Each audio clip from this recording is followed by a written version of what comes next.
जोहार गे Santali आड़ांग YouTube channel रिन आतंग दाराम पे तबे जतो संताल गे से आदिवासी गे और दिकू गे नोगे को मेना जे आदिवासी से संताल दो व्यवसा बनिज व्यापार दो बाको बड़ाया से नुकु दो किरिंग अखरिंग ना होरा दो बाको बड़ाया तबे देलाते हिं मिटन उनकान संताल टिन ᱧᱟᱯᱟᱢ चुपे जहां दो बिजनेस रे आया पौड़ी लहाव का आर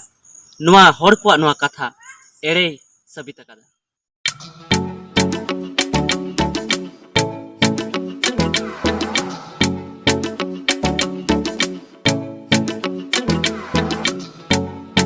दादा आमा उपरुम दो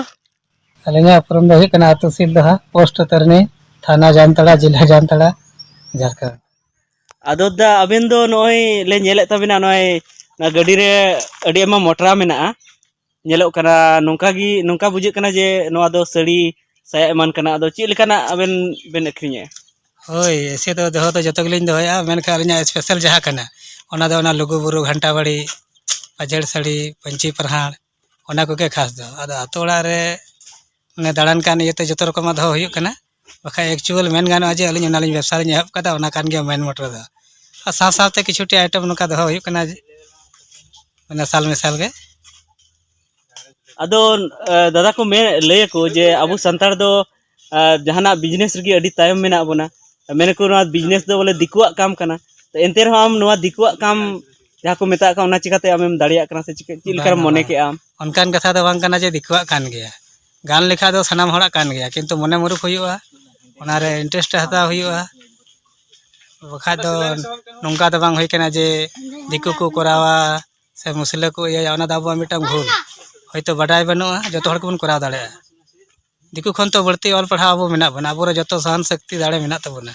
उनको खन दिस हुदिस बन लहा गया आद अब बतर बन दाड़े ओना खातिर बन मेना दिकुआ कना बखा जो अब होड़ा कना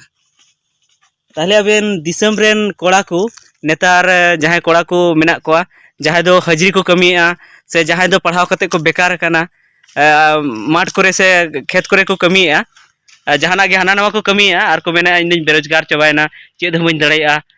उनको अबेन ची अबेन से खो ची संदेश बेन मा को ची उनको कथा बेन मेताव को उनको दो नेल बेन मिटन निजे निजे चिंते बहुत नौका मेना को जे एटा हड़ा राय दो बको हता होदा आया रे भरोसा बाय दहोया और बखान दो माने जतो आगे हुयो किंतु जतो जायगा रे आबेन ना जिनिस नेल हुयो तबेना और कोराव हुयो तबेना जे बांग बेन कोराव लखान दो बाबेन दाड़े नित हो नेल बेन जहां क्षेत्र रे जे अडी उतर मैट्रिक पास कोड़ा ये झोड़ा को बड़ाया हजरी को कमिया और दिकू हपन ओना जायगा रे 5 8 की को पढ़ाव कना मेनखान उनको बिजनेस जहां चला कना जे बाबेन हिसाब दाड़ेता को तो निजे निजे बुझ हुयो अकोय ओकाटा माने कुसिया कना से दाड़ेया अपना ठेकन गया बांग दाड़े और दाड़े रे बांग नित हो होयतो अब क्षेत्र रे बनु को एटा जायगा तो अडी उतर मेना को जे अब आदिवासी अडी लटू लटू को कमिया अच्छा दा अडी इम्पोर्टेंट से अडी बेस कथा बेन लई के और नोय अबेन बेन बिजनेस तो ठीक गया मा नोंका गी बिजनेस ताबुन में और आम हो आले ले आसाया जे अबेन हो बिजनेस रे लटू खय लटू हर तैयार बेन मा एनखान जोहार गी।